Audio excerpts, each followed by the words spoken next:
Hello guys, welcome back to our channel. Welcome to this new video. And आज की video होने वाली है चैप्टर क्लास 7th की चैप्टर 9 रेस्पिरेशन इन ऑर्गेनिज्म। तो ये चैप्टर है ऑर्गेनिज्म का रेस्पिरेशन कैसे होता है। तो रेस्पिरेशन सबसे पहले होता क्या है? ये रेस्पिरेशन होती है एक एनर्जी जब हम फॉर्म करते हैं फूड के थ्रू, और जो हम एयर कंज्यूम करते हैं उसके थ्रू हम कोई भी जब भी एनर्जी लेते हैं तो वो कैसे होती है। तो देखिए, ये हम जब एयर जो हम ब्रीथ करते हैं इसमें हम सीखेंगे हम कैसे ब्रीथ करते हैं, बाकी ऑर्गेनिजम्स कैसे ब्रीथ करते हैं, फिर उनका कैसे रेस्पिरेशन होता है। तो every living organism every living organism needs energy. You need energy to walk, run, eat and even sleep. मतलब कि हर ऑर्गेनिज्म को एनर्जी की ज़रूरत होती है, वो चाहे वॉक के लिए हो, खाने के लिए हो, भागने के लिए हो, किसी भी काम के लिए हो। तो all living organisms respire to get energy from food. मतलब कि रिस्पायर करते हैं फूड से एनर्जी लेने के लिए, ठीक है। We breathe in air containing oxygen which is transported to all body and to the all sales.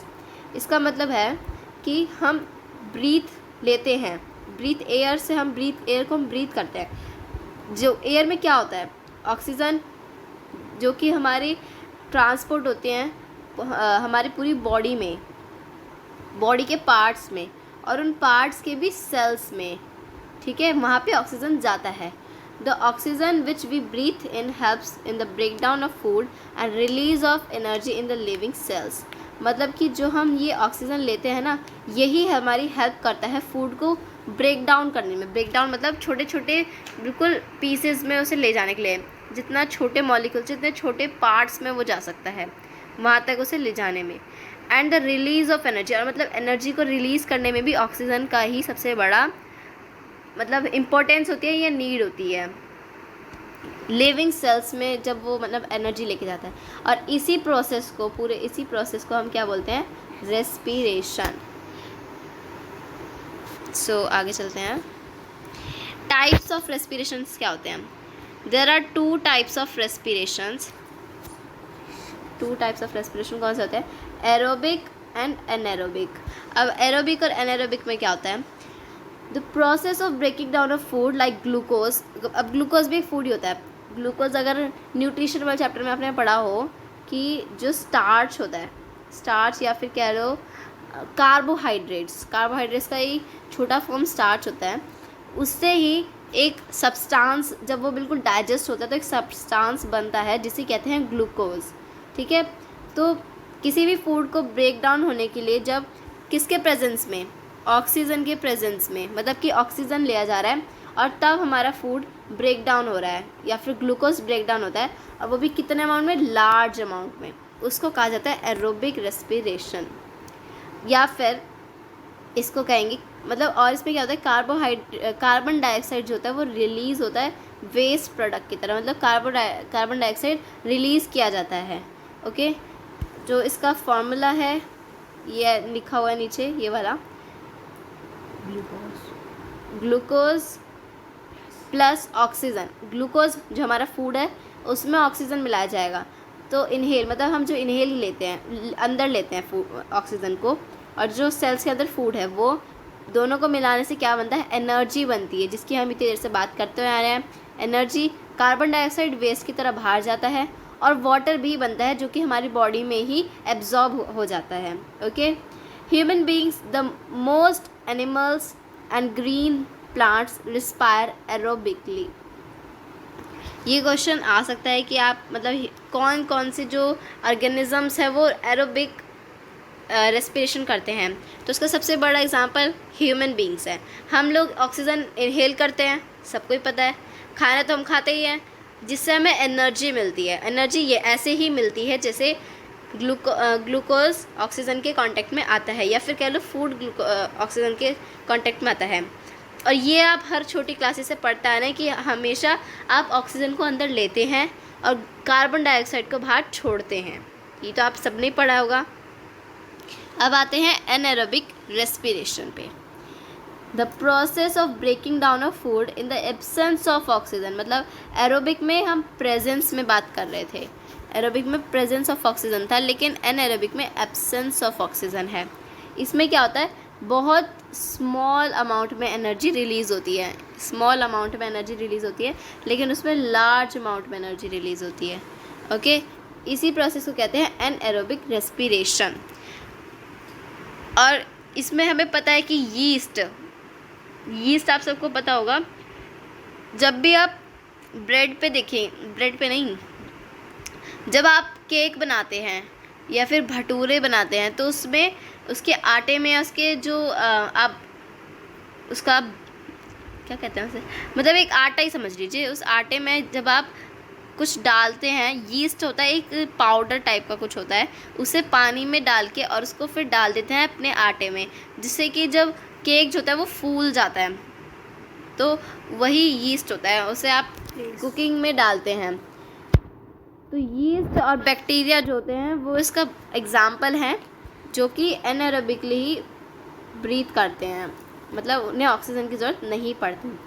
और इसमें बनता क्या है, इथाइल अल्कोहल और कार्बन डाइऑक्साइड जो होता है एंड प्रोडक्ट होता है। मतलब कि इथाइल अल्कोहल, आपको आगे पता चलेगा, इथाइल अल्कोहल एक टाइप का अल्कोहल होता है, एक तरह का अल्कोहल होता है, जिसका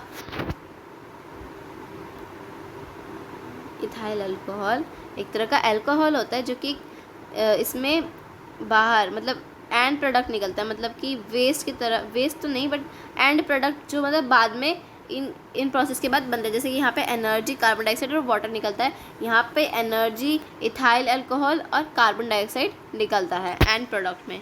ओके, ह्यूमन बींग्स में क्या होता है, in human beings anaerobic respiration takes place for a very short time when our body undergoes vigorous muscular activities during heavy exercise. Due to anaerobic respiration in muscles, lactic acid is produced. Because of the partial breakdown of glucose, muscle cramps are caused due to accumulation of this lactic acid. अब इस पूरे paragraph का मतलब क्या है, आपको पता है ह्यूमन बींग्स एरोबिक रेस्पिरेशन करती है, लेकिन हमारे ह्यूमन बींग्स, हमारी बॉडी में भी एनएरोबिक रेस्पिरेशन होता है, लेकिन बहुत छोटे अमाउंट में या बहुत शॉर्ट टाइम के अमाउंट में होता है। वो कब होता है, जब आपने देखा होगा, जब भी आप बहुत ज़्यादा एक्सरसाइज करते हैं या मसल्स एक्टिविटीज़ करते हैं, तो आपके जो मतलब हाफने लग जाते हैं, आपकी सांसें एकदम से बहुत तेज तेज चलने लग जाती है। वो क्यों होता है, और आपकी जो बॉडी जहाँ पे मसल्स होते हैं वहाँ पे क्रैम्प्स भी आ जाते हैं, मतलब कि वहाँ पेन होता है आपको, वो भी क्यों होता है। ये दो चीज़ आपको जब होती है, जब आपके ऑक्सीजन के मतलब लैक ऑफ ऑक्सीजन में होता है, ये आपको ऑक्सीजन नहीं आती, ऑक्सीजन का जो अमाउंट होता है वो कम हो जाता है। तो इसमें क्या होता है, एनारोबिक रेस्पिरेशन होगा, क्योंकि ऑक्सीजन की अमाउंट कम हो जाएगी, जितनी बॉडी को नीड है उससे कम हो जाएगी, तो वहाँ एनएरोबिक रेस्पिरेशन होगा मसल्स में। और मसल्स में क्या बनेगा, फिर लैक्टिक एसिड बनेगा, ये जो होता है यही क्रैम्प्स को बनाता है आपके मसल्स में।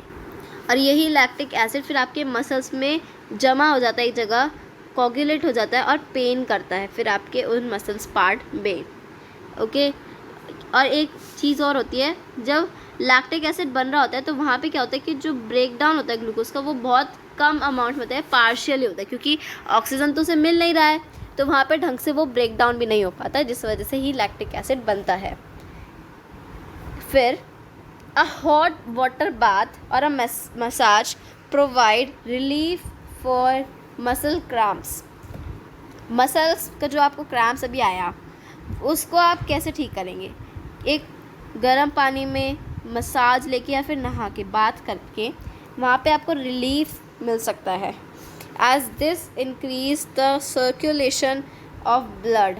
ये ऐसा क्यों होता है, क्योंकि जो गर्म पानी का मसाज या फिर नहाना होता है वो हमारे बॉडी में ब्लड का सर्कुलेशन बढ़ा देता है, thereby increasing the oxygen supply to their muscles, जिससे कि ब्लड का सर्कुलेशन बढ़ा तो ऑक्सीजन का सर्कुलेशन भी हमारे मसल्स में ऑक्सीजन पहुंचेगा, क्योंकि ब्लड से ही सर्कुलेट होता है ऑक्सीजन। ये तो आपने पढ़ा भी होगा, नहीं पढ़ा तो कोई बात नहीं। जब ऑक्सीजन हमारे लंग्स में आता है तभी वहाँ से ब्लड के थ्रू ही पूरी बॉडी में जाता है oxygen. Okay, the oxygen brings about the complete breakdown of lactic acid to carbon dioxide and water. जो ऑक्सीजन होता है वही हमारे जो पूरे ब्रेकडाउन होता है लैक्टिक एसिड का, उसे कंप्लीट करता है कार्बन डाइऑक्साइड में और वाटर बना के। ओके, अब एरोबिक और एनएरोबिक का बीच में क्या डिफरेंस होते हैं, ये कुछ डिफरेंस है जो आपको याद रखने हैं। सबसे पहला, occurs in presence of oxygen. Oxygen की प्रेजेंस में क्या होता है? एरोबिक रेस्पिरेशन ऑक्सीजन के प्रेजेंस में होता है, और जो एनारोबिक रेस्पिरेशन होता है वो ऑक्सीजन के एब्सेंस में होता है, मतलब जहाँ पे ऑक्सीजन नहीं होता है और यहाँ पे ऑक्सीजन होता है। एरोबिक रेस्पिरेशन में आपको यहाँ से समझ में आ जाएगा, याद रखने का तरीका। यहाँ पे एयर है, मतलब एयर, मतलब एयर में क्या होता है? ऑक्सीजन। तो एरोबिक मतलब कि ऑक्सीजन है, लेकिन एनएरोबिक, एन मतलब कि नहीं है। क्या नहीं है? ऑक्सीजन नहीं है। तो ऐसे याद रखेंगे कि एरोबिक में ऑक्सीजन है, एनारोबिक में ऑक्सीजन नहीं है। Okay, complete the breakdown of glucose into carbon dioxide and water. Aerobic respiration में ऑक्सीजन है तो वो ग्लूकोज को अच्छी तरीके से ब्रेक डाउन करेगा। किस में करेगा? लेकिन कार्बन डाइऑक्साइड में और वाटर में। एनारोबिक क्या करता है? उसमें ऑक्सीजन की कमी है तो मतलब वो पार्शियली ब्रेक डाउन करेगा, कम ब्रेक डाउन करेगा ग्लूकोज को, लेकिन किस में करेगा? इथाइल अल्कोहल में और कार्बन डाइऑक्साइड में। इथाइल अल्कोहल और कार्बन डाइऑक्साइड में वो ब्रेक डाउन करेगा। ओके,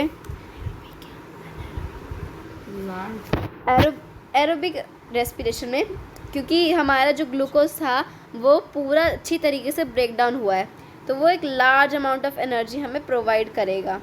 लेकिन एनारोबिक में जो ऑक्सीजन था वो पार्शियली ब्रेक डाउन हुआ है, सॉरी ऑक्सीजन नहीं, ग्लूकोज जो है वो पार्शियली ब्रेक डाउन हुआ है, तो ये हमें एनर्जी किस तरह की देगा? बहुत कम रिलीज़ करेगा एनर्जी, स्मॉल अमाउंट में।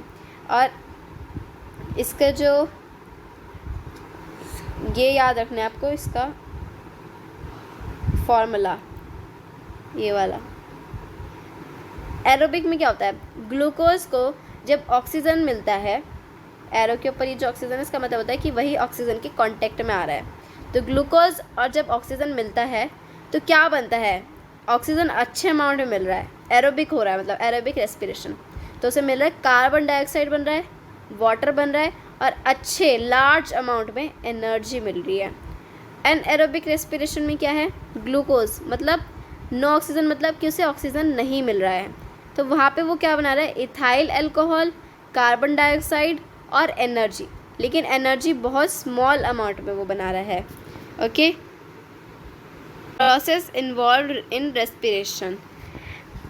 इन रेस्पिरेशन में कुछ प्रोसेस होते हैं जो कि होते हैं, 2 मेन प्रोसेस होते हैं, ब्रीथिंग और सेलुलर रेस्पिरेशन।